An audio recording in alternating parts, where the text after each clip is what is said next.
So I had a buddy of mine come up to me the other day and he started asking me about a camera. And I said, "Well, what do you need it for?" He goes, "I want to start making YouTube videos." I said, "Your phone, it's in your hand. That's all you need." And he goes, I go, why you want to start doing it? He goes, "It's Ben Shapiro, man. Bill Maher. I can't do it. You called it. You nailed it." And I said, "What? Calling him controlled opposition?" He said, "Yes, exactly." So you see it now, right? You saw how they tried to handcuff Crowder the other day, right? And you can see how they try to cover it up. Well, we offered him 50 million. You offered him 50 million, hoping you were going to make 150 million. I saw Ben Shapiro a long time ago when he was pushing the jabs, telling everybody they're morons. Don't be a moron. Don't be an idiot. Go out and get it. 6 months later, he's changing his tune and clinged on to, "Well, I didn't push the mandate." Yo, homie, we already see through you. All right. I got problems dealing with him because he's a dweeb. All right. I can't deal with dweebs. Okay. He's a little silver spoon dweeb. He's the guy in the locker you give the wedgie to. Now he's grown up. He's got a little bit of fame and fortune, and he's flossing. I knew it was going to go to his head because he's a dweeb.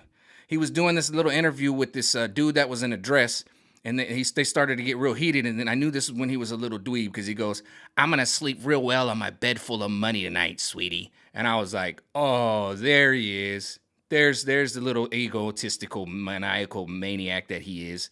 And then Bill Maher, I've already told you what I feel about Bill Maher. He'll tell you some elegant thing that sounds so great and then turn around, drop his pants, drop a deuce on his desk and start eating it with a spoon.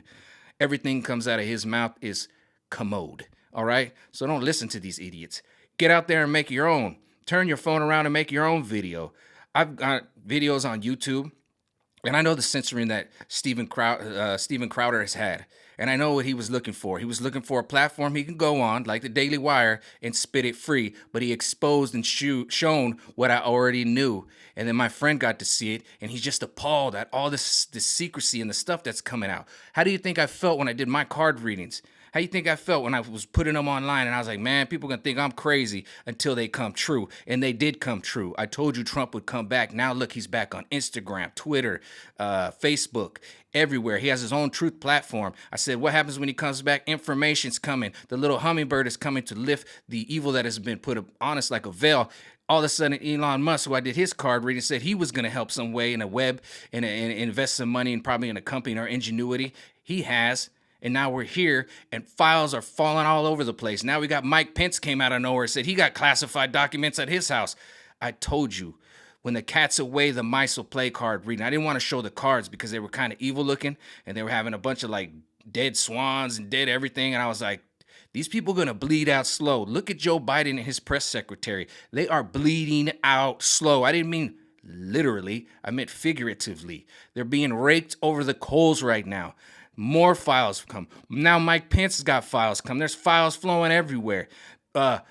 McCarthy came out, called freaking Swalwell from the Congress, said he was connected to a Chinese spy, called it out, said Pencil Neck Schiff is a no good. What was Pencil Neck Schiff doing? Communicating directly through the Twitter files to tell them to erase certain people. He was part of the intelligence committee. Okay, the intelligence, the information coming out right now from the Bluebird. Yeah, I gotcha right here, right there. Yeah, my card readings came true. But if I didn't make them, if I didn't manifest them, if I didn't record them, nothing would have happened. So if you have that inkering, that clinkering, that little yearning inside of you, do it. Better to have loved and lost than to never have loved at all. That is a true statement.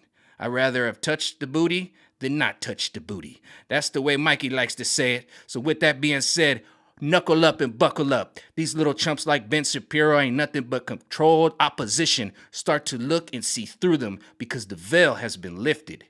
And you can check out all my card readings. I'll put some in the link below, but you can see all my card readings at MikeyRomero@rumble.com or at YouTube.com at Mikey Romero 8521 because I did it. I lived my dream. I'm living my dream and I'm pushing forward and figuring out interesting stories to do other than Ben Shapiro who comes out and just regurgitates the news. I can't deal with dweebs that are younger than me that ain't been through nothing. You ever woke up, went to the ATM to pull out $5 and found out that they only give out $20 and you only had $12 in your account? Have you ever done that? Have you ever lived off of payday loans? Do you know about life? Have you been through the ups and downs? Have you served in the service industry? I have done all that and more. I've done so much that the universe woke up to me. I could take a box of cards and tell you the future 2 years in advance. So when these little chumps want to come and step up to Mikey, you better bring you the fucking wood, because I'm bringing the freaking wood. That's right. I'm bringing the strength of the universe behind me. That's a powerful thing once you get to learn how to connect with it and then harness it and then manifest it. So all you little people reading news, we see you. All you little Tim Pools, you little connected to the cabals, your money, we see the money coming in from behind. Steven Crowder showed you up, and the rest of you, we see you. We see an opportunity in this conservative movement. I thought I was going and riding and dieting with Tim Pool, as he came from a liberal left point of view and came more to a conservative. I kind of did the same thing, but at the same time, both sides have problems. But when I saw Kanye expose you for who you were, I could just see a phone call being made and you pushing an agenda, just like I see the Daily Wire trying to put handcuffs on Steven Crowder. All right? So let it be known, we can see you, and we have voices, we have stages, and we know how to bury Sanders, the censorship. With that being said, peace out.